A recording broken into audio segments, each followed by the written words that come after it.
updates and be part of our conversation squad. Title of my talk and my book, The Colonial Constitution and the Colonial Constitution of India, is a provocation. So let me start with another provocation. Everything you know about the Constitution of India is possibly wrong. It is not the longest constitution in the world, as we've been told ad nauseum. When I was researching for my book, I realized that that record belongs to the Constitution of the state of Alabama in the United States, which is 3 times as long as the Constitution of India and 50 years older. We think that the Constitution of India is primarily about fundamental rights that every citizen has, which allows citizens to become the best version of themselves that they can. But fundamental rights exist, but they are hedged by a slew of restrictions where the state can restrict those rights in the interest of public order, security of the state, and so on, many of which Dhanya was speaking about a little bit earlier. I call it the law and order constitution. And third, perhaps most provocative, is Baba Saheb Ambedkar did not alone write the Constitution of India. He is certainly the father of the Indian Constitution by being the chairperson of the drafting committee, which put together the views of the Constituent Assembly. But by the time, and these are facts, that the drafting committee started work on the 31st of August 1947, there was already a preliminary draft prepared by the constitutional advisor Benegal Narsingh Rao. And the drafting committee then edited it, revised it, brought consensus. It was a very critical task. So Baba Saheb Ambedkar is certainly the father of the Indian Constitution, but not its chief draftsman. But there are many reasons as to why these myths have sustained for a period of 75 years. And that's primarily because we have tended to celebrate the existence of the Constitution, and there is much to celebrate in that, rather than engage with its contents. It's now 75 years, and my book, which has been published last week by Juggernaut Books, is an honest assessment of the origin story of the Constitution. It's a nuanced account. Before anyone asks me, I'm not arguing that we should have a new constitution tomorrow and that this one is entirely colonial and should be thrown. That's not the argument.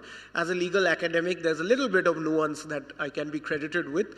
And so the argument in the book is essentially that we need to reassess what works in the Constitution and what doesn't. So let's get started. When the framers of the Constitution met between 1947 to 1950, they had a really arduous task. In 3 years, they had to come up with this document which was going to govern India.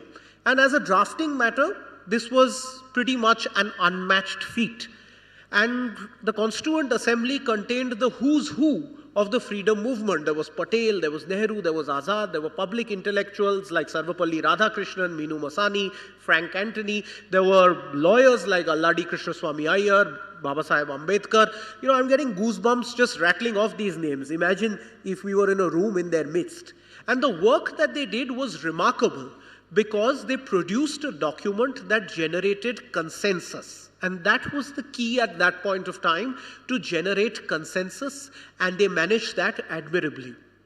But equally, there was much that was disappointing about the Constitution. First, as we've heard many times, it's an extraordinarily long document. You know, some volunteers for Manthan were telling me that they were preparing for their UPSC exams. Unless somebody is preparing for their UPSC exam, no one wants to read the Constitution cover to cover. It's very difficult to read, even as a lawyer. But why is it colonial, you might ask me? 4 reasons. First, it's not only long, but it's overly prescriptive in many ways. It doesn't want to leave things to chance. So if you were to take an example, Article 273 of the Constitution, something that still exists today, is a provision that provides grants in aid from the center to the states of Bihar, West Bengal, and Odisha in lieu of export duty on jute products. Now, I'm sure this is really important. I come from Bengal and jute is very important. But in the Constitution, you know, there is a reason for this. This is not a random one-off instance. The reason for this is that the constitutional framers believed that political leaders and people could not be trusted. And this, in my view, is actually a holdover from a colonial view where the natives could not be trusted. Now it was no longer about the natives not being trusted, it was about people were not yet ready for democracy. So let's spell it out in some great detail. Maybe there was some wisdom in that view, but that's one of the reasons as to why we have such an incredibly long constitution.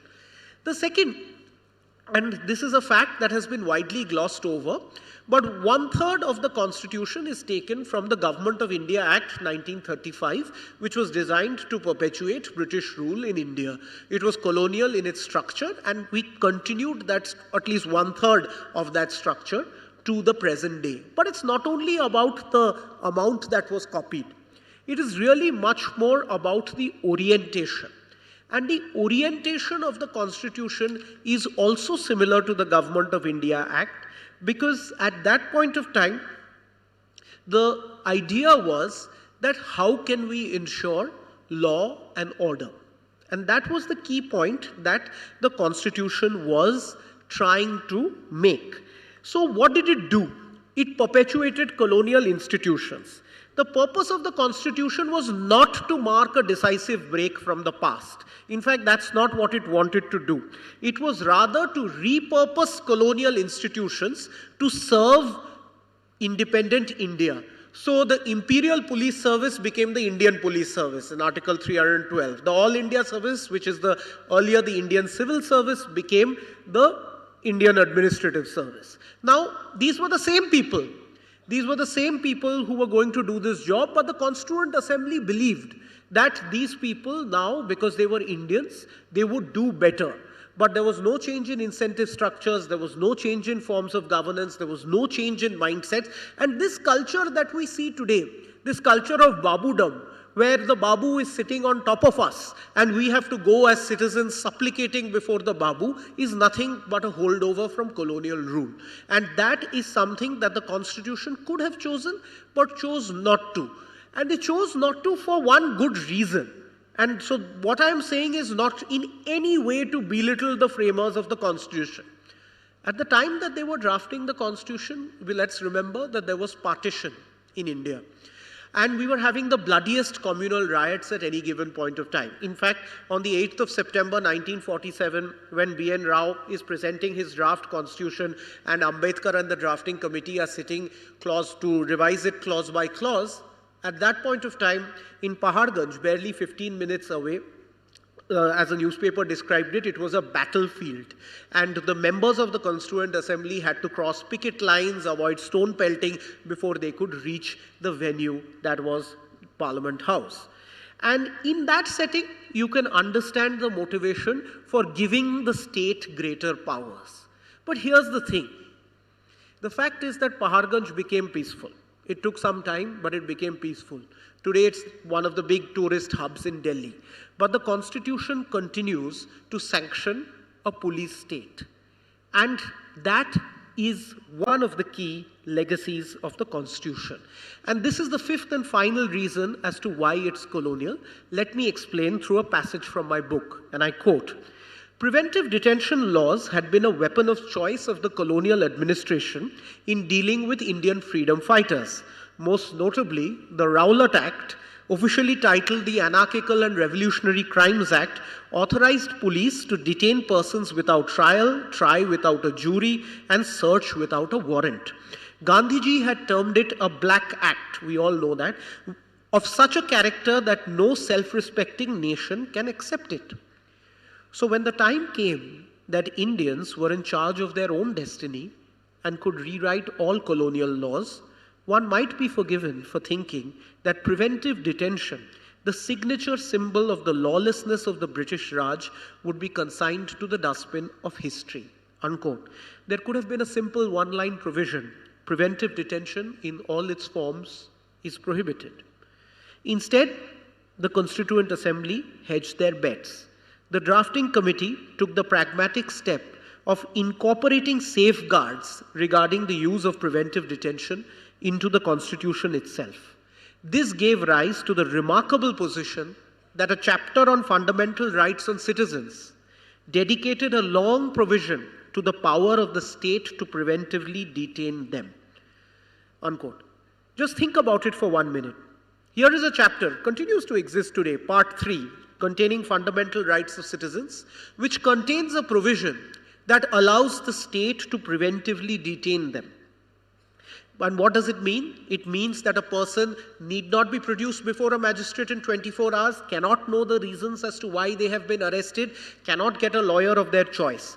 Let me put this simply. The reason why, and those examples that Dhania was giving in her talk, where cases are filed wantonly and the police can investigate whatever it wants, there is warrant for that in the Constitution. And that is a salient fact. The police can simply come and apprehend you just on the basis of suspicion. No reason for anything further than that. And this is not hypothetical. If I were to give you some statistics that some of my colleagues at the Vidhi Center have come up with recently, in 2021, the number of people who were detained in India, the number of people who were arrested in India, that is after an FIR or a police complaint following the proper legal process, was 58 lakh. So 58 lakh people were arrested in India in 2021. But the number of people who were detained in India, that is basically picked up by the police and put into a lockup, maybe for a day, maybe for a week, was 86.6 lakh people. It may not happen to you and me in this room, but 86.6 lakh people were detained, essentially picked up by the police and thrown into custody. This is a real negation of what Ambedkar had intended when he had cast the swing vote in favor of preventive detention.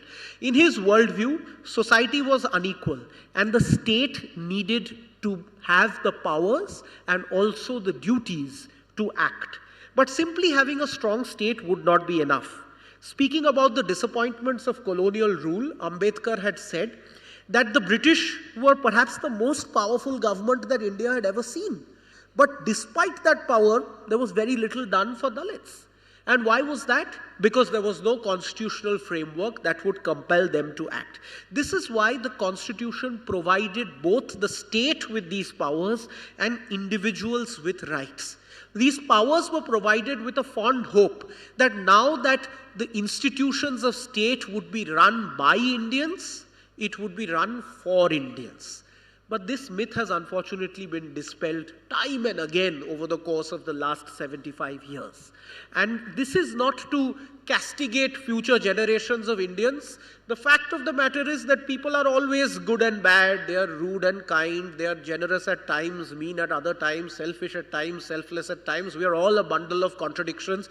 And our politicians largely, Supriya is coming after me, so I won't say too much, are no different. So they are mostly of the same ilk. So to think that people will be good at all points of time is touching, but the reality is never like that. And we didn't have believed that reality if we had listened to one man who was not present in the Constituent Assembly, whose birth anniversary we are celebrating today, Mohandas Karamchand Gandhi.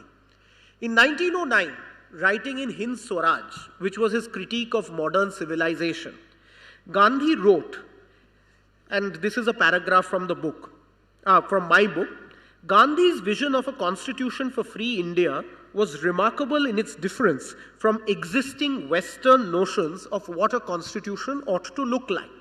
There was no separation of powers between the legislature, executive, and the judiciary. No division of power between center and states.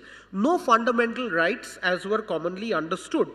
These features, if embodied in a new constitution, would, according to him, and this is a beautiful quote, I think, lead to English rule without the Englishman, the tiger's nature without the tiger, not Hindustan, but Englistan.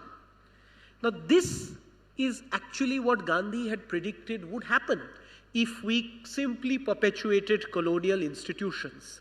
But in 1950, that did happen. We had separation of powers between legislature, executive, and judiciary, which was an amalgam of what was the case in the UK and the US. We had a detailed division of powers of every state, or delineation of powers of every state organ, like the Government of India Act. But where were the Gandhian ideas of duties? Where were the ideas of self-governing local panchayats? Now, Gandhi himself had an interesting view on this. He was not one to repent that these ideas did not make it. He said that these ideas would come in their own time. His larger view was that it is not a constitution that makes a nation, but rather it is a nation that makes a constitution. That is why there is this thesis very popular in the West that the Constitution of India is the founding moment of India's democracy. I completely disagree with that notion. The founding moment of India's democracy is our freedom movement, where we fought for democratic rights for every Indian. And the constitution making and the freedom movement happen parallel to each other. Because don't you find it interesting that our freedom was won because of non-violence and satyagraha. But not only do these words not find any meaning in the constitution, but the constitution itself creates a state that has monopoly over violence. But what was a Gandhian constitution? Is this a real idyllic idea, or is there some merit to it? The clearest example was in a tiny princely state of Aundh in modern-day Maharashtra. The Maharaja, the Balasaheb Pant Pratinidhi, had drafted a document which he called a Gandhian constitution. This was a bottom-up constitution, maximum powers at the local level. There were no courts of law. There were only local panchayats. Duties coexisted with rights. If a citizen of Aundh wanted basic education, they would also have to ensure that they remained non-violent. There were no law courts. There were no lawyers. So people like me would be without a job. More work needed to be done, according to Gandhi, to develop this system.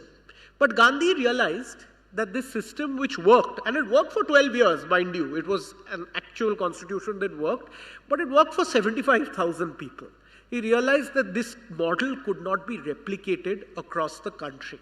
So when the cabinet mission came and recommended that a constituent assembly be formed, Gandhi supported the Constituent Assembly because he realized that the Constituent Assembly was the one last chance to ensure that India would remain undivided.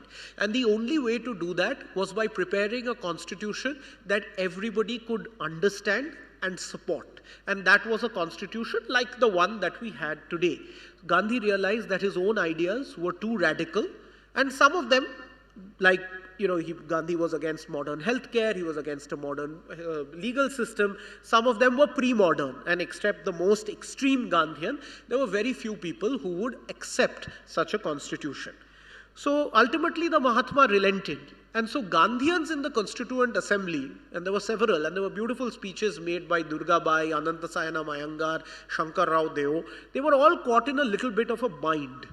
Because they felt that while there were some principles, like prevention of cow slaughter, prohibition, village as the basic unit of democracy, which had come into the directive principles chapter, they were merely symbolic. As T.T. Krishnamachari had said, it was a dustbin of sentiment where everybody could ride their hobby horse into it. It really did not mean much. So Shankar Rao Deo summed it up aptly, saying that we have failed our master. But Gandhi was not one to remain pessimistic. Gandhi said that in time we will develop a constitution that is instinctive to India. Now today there is now talk that there should be a new constitution.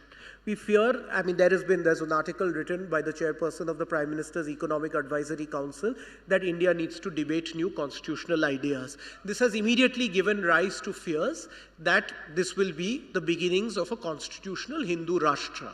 Now, I don't know what will happen, but I can certainly look at history as I have done in the course of this, while researching this book. And in that, there is one document which is a Hindu constitution, the only one that I could find. It was first propounded by Vinayak Savarkar in 1939 at the Hindu Mahasabha session in Calcutta. Savarkar outlined in that speech his vision for a future constitution of India. At that time, the Hindu Mahasabha, which had been a fringe party, had come into power in Bengal in a coalition with several non-Congress parties because the Congress governments had resigned because of the Second World War. So Savarkar saw this constitution as an opportunity for the Hindu Mahasabha to become mainstream. and this is the political context for it. A few years earlier, writing in Essentials of Hindutva, Savarkar has outlined what Hindutva theory meant. So he said, who is a Hindu? Anyone who considers the land between the Sindhu Nadi and the Sindhu Sagar to be both their Pitra Bhumi and their Punya Bhumi would be considered a Hindu, and Hindustan would belong to them. So by definition, this would exclude Muslims, Christians, Parsis, Jews. It would interestingly include atheists, because Savarkar was an atheist and he made that very clear in that document itself. But when it came to drafting the constitution, it was something different. He said that all those who resided in Hindustan would be equal citizens of India. They could practice any religion of their choice. They could also set up schools. Minorities and majorities could set up school with state support. The entire edifice of Savarkar's constitutional vision was to become mainstream.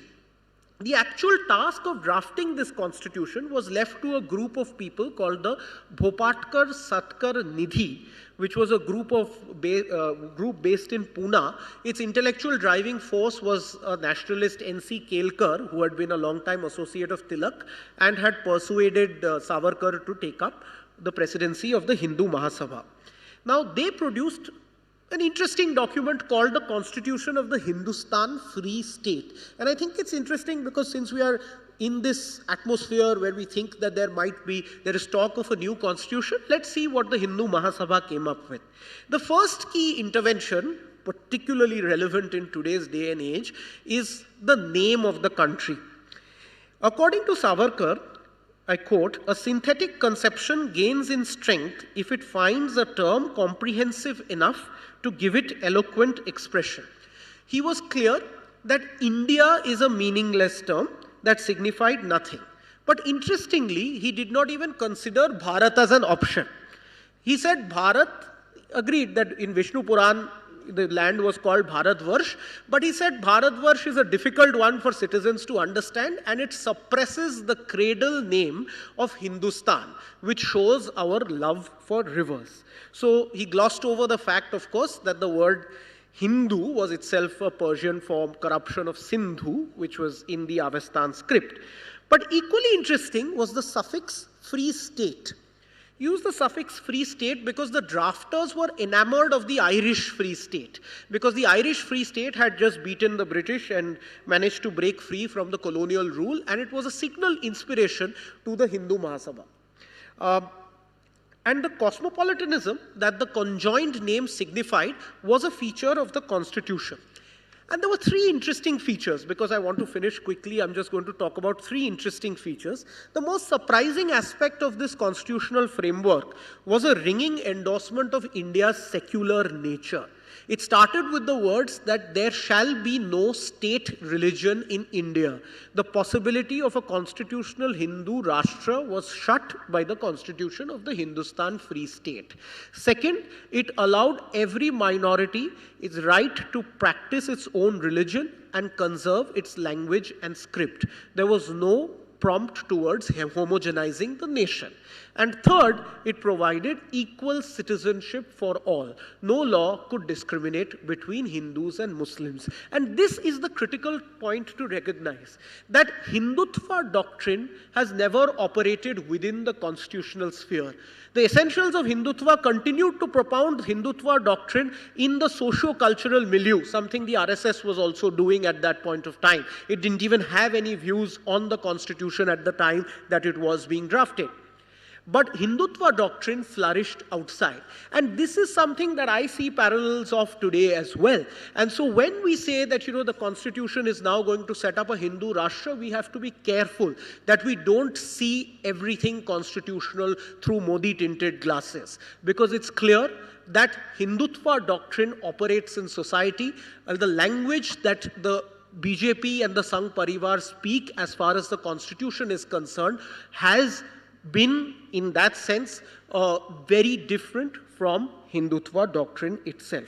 But the question that arises, and I will end with this, is what are these new constitutional ideas for India that we need to discuss? For me, there are three. First is, and I think we need to go back to Gandhi to try and unpack his ideas better. for the 21st century. First is the idea of duties and civic participation. Perhaps we are one of the worst when it comes to civic duties towards each other.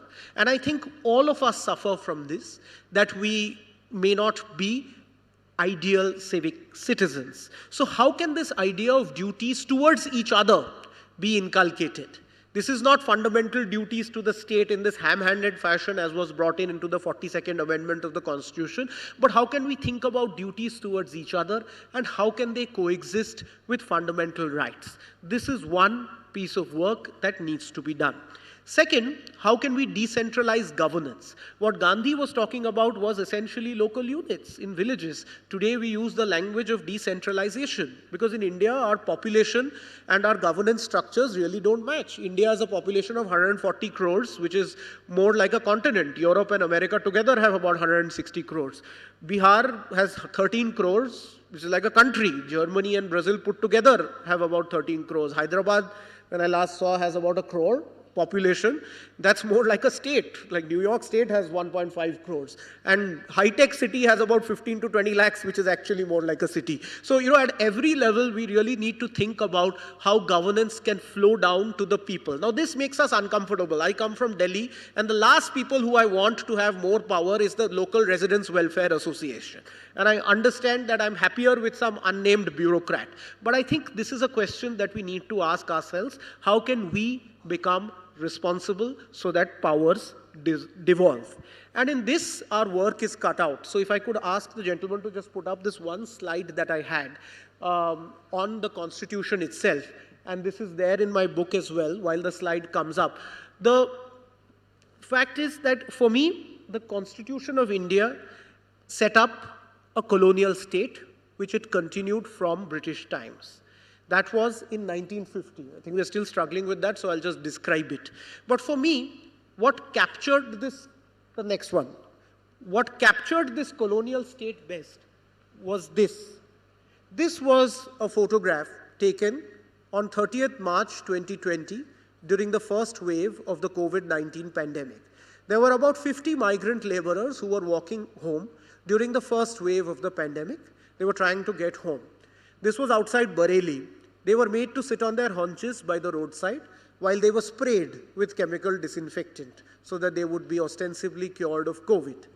For me, this was the state standing above with a chemical spray, the citizens sitting on their haunches below, waiting to be sprayed. This is not a sign of dismay. I am an eternal optimist, but a wake-up call on the work that needs to be done. There is much to embrace in our constitutional framework. Freedom of religion, equality, universal adult franchise, and there is much that we are grateful for. But equally, it is a long document, and there is much that needs to change. Preventive detention, the power of states, and particularly this, with the state towering over citizens. Given this is 2nd October, I thought I'll end with Gandhi. When he went to the second roundtable conference in London, he was criticized for not knowing enough constitutional law. Gandhi said, perhaps a little bit romantically, he was a romantic at the end of the day, that to draft a constitution, I don't need constitutional law. I need the poet Saint Narsi Mehta, and recited his famous poem, Vaishnava Janato Tene Kahiye Je Peer Parai Jane Re. And because I'm in Hyderabad, we also need Vemana, who said, it is enough if there is one good quality sapphire instead of having a basket full of glittering stones. Think over. One good poem is enough for reading. India needs to have an honest conversation about its colonial constitution. The good ideas will come, even if it is one from within. Thank you very much.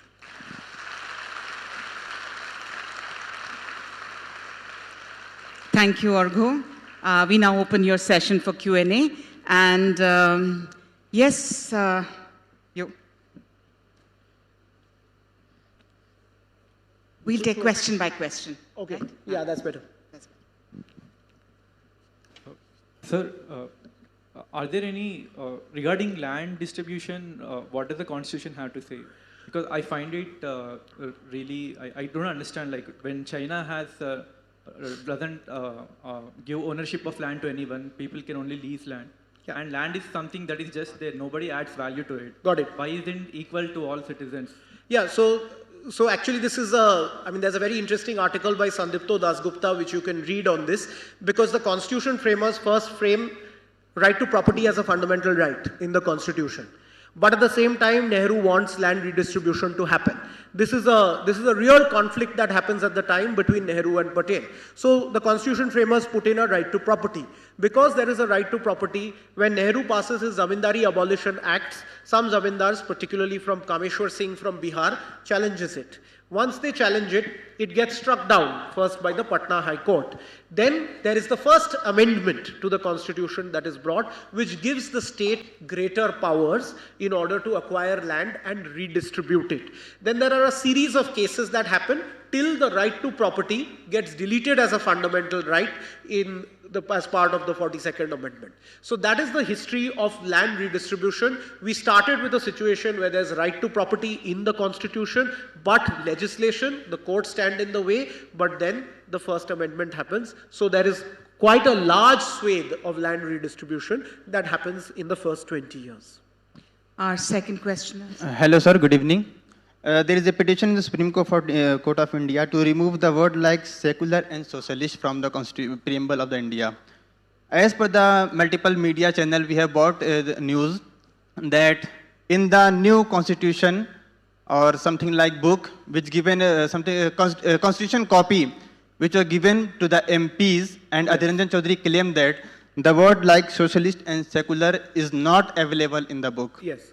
Yeah, so first, as far as these kind of petition is concerned, these are all publicity interest petitions. Yes. I think that we shouldn't spend time, because a court cannot go and say that you can delete these words from the constitution. So this kind of petition is just for seeking publicity. As far as the book is concerned, there was a factual dispute. Now, I am not one to judge this. It was said that the book that was presented to the members of parliament, or when they moved from one house to another, didn't have the word socialist and secular. The government said that it didn't have it because it was the original constitution. And as you know, the original constitution in the preamble did not have the word socialist and secular. That was only brought in during Indira Gandhi's government in 1976. So that's a factual dispute. I can't say more on that. Yeah, you there.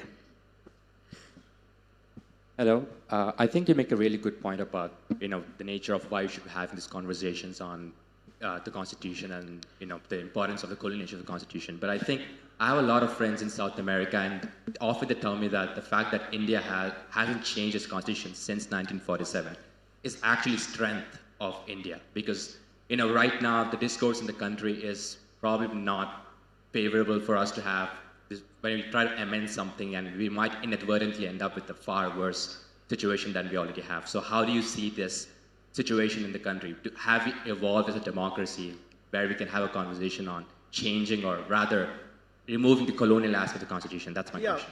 I'll answer that with a story. When J.B. Kripalani, our famous freedom fighter, he lived close to 100.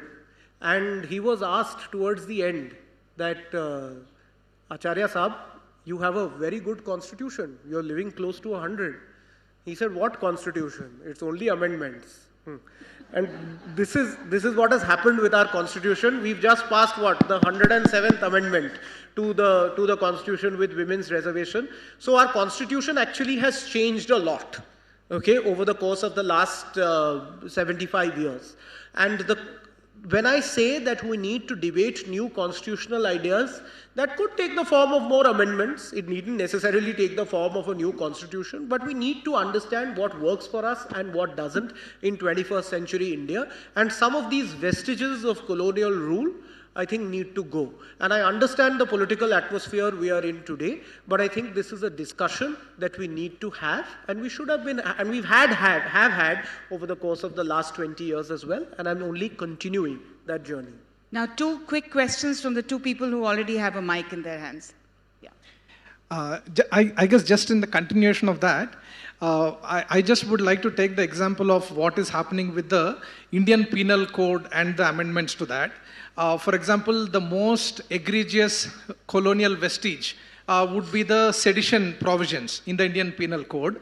The Home Minister on the floor of the Parliament said that the sedition law has been changed or those sections have been repealed, but the section 124A has been replaced by section 150, as you know, which actually makes the sedition provisions even more stringent and brings in any subversive activities or any, encouraging the feelings of separatism also under the provision of sedition and makes the law. So basically, when we are talking about, increasing the democracy or reducing the power of state to be exercise its power unaccountably, I think that is something that all of us would support. However, under the garb of actually, these kind of statements, actually things are being made even worse. Kiran, I think he's got your Yeah, so I think the first short answer is you can buy my book because there's a lot about this, lot about sedition for anyone who's interested. But let's face facts and two very quick points. First, no government in independent India has removed sedition. Not a single government has removed sedition, irrespective of which party, who's the prime minister, right? Every government has kept sedition on the books, number one. Number two, what we are seeing with the new criminal law bills, what I think is that this is a missed opportunity. Do we need to decolonize our criminal codes? Absolutely, we need to do it. Because our criminal codes are based on the view, and there is a lot of writing by James Stephen, who is the author of our Evidence Act, that the natives are liars. Because the natives are liars, we must have all these detailed provisions, which they didn't have in England. So do we need to change it? Of course we do. But simply by calling Indian Penal Code, Bharatiya Nyaya Sanhita, have we decolonized it? Not at all. I mean, who are we fooling? Because the provision on sedition has not gone. So if we really want to decolonize, what we should think about, what decolonization means, is lessening the amount and stringency of crime. Because crime was brought in by colonists in order to put Indians in prison. So if we want to decolonize, we have to rethink how we think about crime. That is a much longer journey, and these bills are a missed opportunity. One final question, and that's the last. It was a great speech, sir. My question is how to go from a centralized power which has political incentive to a decentralized government system. So I think that since I'm in Hyderabad, the one of the finest architects who tried to move India from centralized governance to decentralized machineries was Dr. Y.V. Reddy, when he was the chairperson of the 14th Finance Commission. Because how do you do it? It's about who has the money. Ultimately, that's really the question. In India, the central government collects most of the taxes and then distributes it to states. What should be that division? And the 14th Finance Commission, in a landmark award, had increased the share of the states by more than 10 to 12%. Ultimately, we can devolve power. Why? One, by ensuring that there is greater money in states, number one. And number two, what we have done with the 73rd and 74th Amendment, which is the local municipal bodies in cities and the Gram Panchayats, is essentially not create a third tier. We have created a 2.5 tier. Because the state governments, again, don't want to devolve power to the third tier. They actually can't legislate. They can't do very much. So if we want that real devolution to happen, then we must make sure that money transfers. And before that, again, my last point, I'll end with this, is that we are all complicit in this because somewhere and I speak for many of us here, we are happier if there is an unnamed, unknown bureaucrat rather than some local corrupt gunda or dada who's the local politician, right? We are somewhere happy with this situation. And ultimately, the answer doesn't lie in taking power away from this person and taking it to some unnamed technocrat. The answer lies in getting better people and making sure that these people who are our local representatives are more responsible. So as Shah Rukh Khan says in Jawan, please go out and vote in your local elections. Thank you.